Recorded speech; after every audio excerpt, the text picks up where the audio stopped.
સર્વને મારા જય શ્રી કૃષ્ણ. આપ સર્વેનું મારી યુટ્યુબ ચેનલમાં હાર્દિક સ્વાગત છે. ભાદરવા માસ એટલે દેવ પૂજનનો માસ. તો ભાદરવા માસના સુદ પક્ષની ત્રીજનો દિવસ એટલે કેવડા ત્રીજ વ્રતનો દિવસ. તો આજે આપણે કેવડા ત્રીજ વ્રતની વિધિ તથા વ્રતની કથા સાંભળીશું. તો વિડીયોને અંત સુધી જરૂરથી જોજો. અને જો ચેનલમાં નવા હોય અને ચેનલને સબસ્ક્રાઈબ ના કરી હોય તો જલ્દીથી કરી દેજો.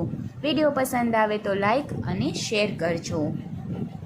કેવડા ત્રીજ વ્રતની વિધિ.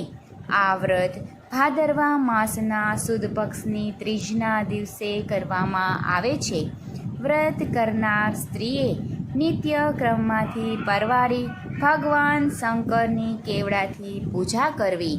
આજના દિવસે શિવ પાર્વતીજીની પૂજા કરવામાં આવે છે. આ દિવસે નકોરડા ઉપવાસ કરવાનો અને આખો દિવસ કેવડો સૂંઘવાનો હોય છે. આ વ્રત કરવાથી ભગવાન શંકર પ્રસન્ન થાય છે, મનોવાંછિત ફળ આપે છે તથા સ્ત્રીઓને અખંડ સૌભાગ્ય પ્રાપ્ત થાય છે. હવે આપણે વ્રતની કથા સાંભળીએ.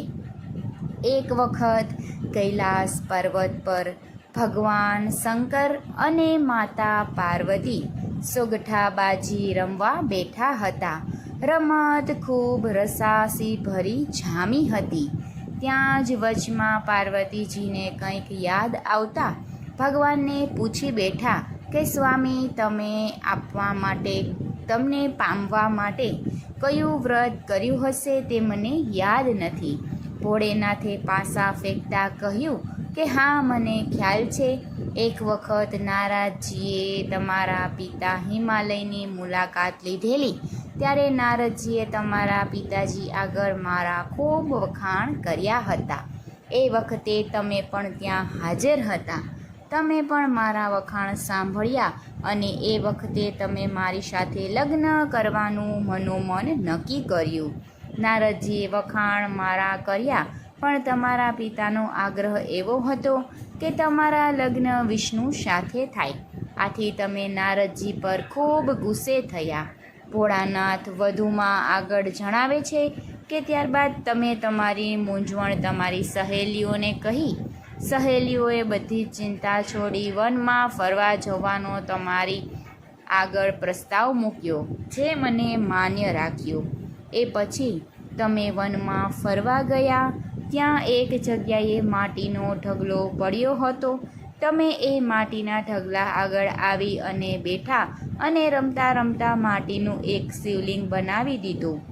ત્યાર પછી તેની પૂજા કરવા માટે કેવડો, બીલીપત્ર વગેરે લાવ્યા. ભક્તિ ભાવે આ બધી જ વસ્તુઓ શિવલિંગ પર ચઢાવી. ભાદરવા સુદ ત્રીજનો એ દિવસ હતો. તેને એ દિવસે ગુસ્સામાં કંઈ ખાધું નહોતું.